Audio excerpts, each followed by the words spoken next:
अस्सलाम वालेकुम। मैं आपका भाई फ़िदा ख़ान। आप देख रहे हैं मेरा यूट्यूब चैनल फ़िदा ख़ान प्यारा पाकिस्तान। पंजाबी में बात करते हैं। मैं अज तुहानू पेटर इंजन जिहड़ा बोर्ड ते चलाने ਉਹਦੇ ਅੰਦਰ ਹਰ ਇੰਜਨ ਦੇ ਅੰਦਰ ਇੱਕ ਕਰੰਟ ਹੁੰਦੀ ਹੈ ਜਿਹਨੂੰ ਕਿ ਸਾਡਾ ਕੋਈ ਵੀ ਮਕੈਨਿਕ ਜਿਹਦੇ ਕੋਲ ਅਸੀਂ ਖੁਲਾਈਦਾ ਉਹ ਕਹਿੰਦਾ ਕਿ ਜਾ ਕੇ ਇਹਨੂੰ ਟਰਨ ਕਰਵਾ ਕੇ ਲਿਆਓ। ਮਤਲਬ ਉਹਦੇ ਬਿਗਨ ਜੋ ਉਹਦੇ 'ਤੇ ਖਰਾਸ਼ਾਂ ਪਾ ਦਿੰਦੇ ਨੇ ਜੇ ਪੀਸ, ਉਹ ਕਹਿੰਦਾ ਇਹਨੂੰ ਟਰਨ ਕਰਾ ਕੇ ਲਿਆਓ।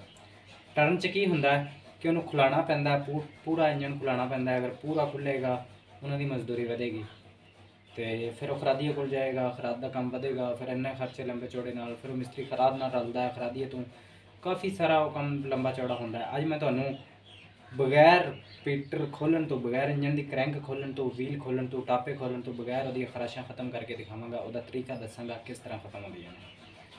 और हाँ, उस तो इस वीडियो तो बाद मैं फिटिंग करनी है तो फिर वीडियो की मेरा चैनल सबसक्राइब करोगे, बैल आइकन दबाओगे तो फिटिंग वाली वीडियो फिर इस तो बाद आएगी। वो भी इंशाल्लाह तुहानू एक एक चीज़ तफसील नाल दसांगा। इस तो पहले क्रैंक बगैर खोले तो टर्न करके दिखाना। ਉਹਦੇ ਵਿੱਚ ਲੈਣਾ ਤੁਸੀਂ 320 ਦਾ ਪਾਲਿਸ਼ ਰੇਗਮਾਰ। ਗੱਡੀਆਂ ਨੂੰ ਰੰਗ ਵਾਲਾ ਇਸਤੇਮਾਲ ਕਰਦੇ ਨੇ, ਵਾਟਰਪ੍ਰੂਫ ਨੂੰ ਰੇਗਮਾਰ ਕਿਹਾ ਜਾਂਦਾ ਹੈ। 320 ਨੰਬਰ ਦਾ ਤੁਸੀਂ ਲੈ ਲੈਣਾ। ਉਹ 30-40 ਰੁਪਏ ਦਾ ਪਤਾ ਮਿਲਦਾ ਹੈ ਕਿੱਥੋਂ ਵੀ, ਰੰਗ ਵਾਲੀ ਦੁਕਾਨ ਤੋਂ ਤੁਸੀਂ ਵਾਟਰਪ੍ਰੂਫ 320 ਨੰਬਰ ਦਾ ਰੇਗਮਾਰ ਲੈ ਲੈਣਾ। ਉਹਨੂੰ ਕਿਸ ਤਰ੍ਹਾਂ ਇਸਤੇਮਾਲ ਕਰਨਾ, ਰੱਸੀ ਪਾ ਕੇ ਵੀਲ ਘੁਮਾ ਕੇ ਮੈਂ ਤੁਹਾਨੂੰ ਖਾਓ ਸਾਰਾ ਦੱਸਦਾ।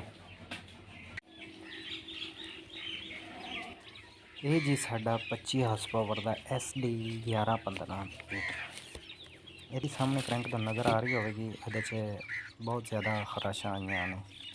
320 ਨੰਬਰ ਦਾ ਰੇਗਮਾਰ, ਪਾਲਿਸ਼ ਰੇਗਮਾਰ, ਜਿਹਨੂੰ ਵਾਟਰਪ੍ਰੂਫ ਰੇਗਮਾਰ ਕਿਹਾ ਜਾਂਦਾ, ਤੁਸੀਂ ਰੱਖ ਕੇ ਮਿੱਟੀ ਦਾ ਤੇਲ ਜਾਂ ਡੀਜ਼ਲ ਲਾ ਕੇ ਇਸ ਤਰ੍ਹਾਂ ਪੂਰਾ ਪੀਸ ਰੱਖ ਕੇ ਉੱਤੋਂ ਰੱਸਾ ਪਾ ਲੈਣਾ। ਇਹ ਰੱਸਾ ਮੈਂ ਪਾ ਰਿਹਾ ਜਿਸ ਤਰ੍ਹਾਂ ਹੁਣ ਰੱਸਾ ਪੈ ਗਿਆ ਥੋੜ੍ਹਾ ਇਸ ਤਰ੍ਹਾਂ ਰੱਸਾ ਪੈ ਕੇ ਦੂਸਰੇ ਹੱਥ ਨਾਲ ਫੜ ਲੈਣਾ।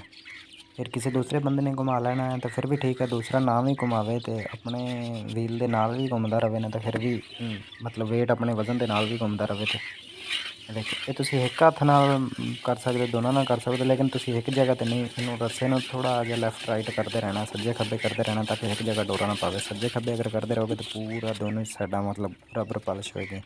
हो गया, वीडियो की स्पीड ज़्यादा सी इसलिए जल्दी हो गया। और हुण तुहानूं मैं दिखाना नज़दीक करके। ਇਹ ਦੇਖੋ ਇੱਥੇ ਬਿਲਕੁਲ ਇੱਦਾਂ ਕੋਈ ਨਾਖਨ ਨਾਲ ਵੀ ਤੁਸੀਂ ਲਾ ਕੇ ਲਾਓਗੇ ਨਾ, ਨਾਖਨ ਵੀ ਤਾਂ ਨਹੀਂ ਤੁਹਾਨੂੰ ਕੋਈ ਚੀਜ਼ ਮਹਿਸੂਸ ਹੋਵੇਗੀ। ਮਤਲਬ ਬਿਲਕੁਲ ਸ਼ੀਸ਼ੇ ਰੰਗੇ ਹੋ ਗਏ। ਮਕੈਨਿਕ ਵੀ ਨਹੀਂ ਇਸ ਚੀਜ਼ ਨੂੰ ਸਿਆਣ ਸਕੇਗਾ ਕਿ ਤੁਸੀਂ ਇੱਦਾਂ ਕੀਤਾ ਜਾਂ ਉੱਥੋਂ ਕਰਵਾਇਆ। ਇਹਦੇ ਨਾਲ ਹੀ ਇਜਾਜ਼ਤ ਦਿਓ ਆਪਣੇ ਭਾਈ ਫਿਦਾ ਖਾਨ ਨੂੰ। ਮੇਰਾ ਚੈਨਲ ਸਬਸਕ੍ਰਾਈਬ ਕਰੋ, ਲਾਈਕ ਕਰੋ, ਸ਼ੇਅਰ ਕਰੋ। ਅਗਲੀ ਵੀਡੀਓ ਇਹਦੀ ਫਿਟਿੰਗ ਦੇ ਨਾਲ ਮਿਲਾਂਗੇ ਇੰਸ਼ਾਅੱਲਾ। ਅੱਲਾ ਹਾਫਿਜ਼।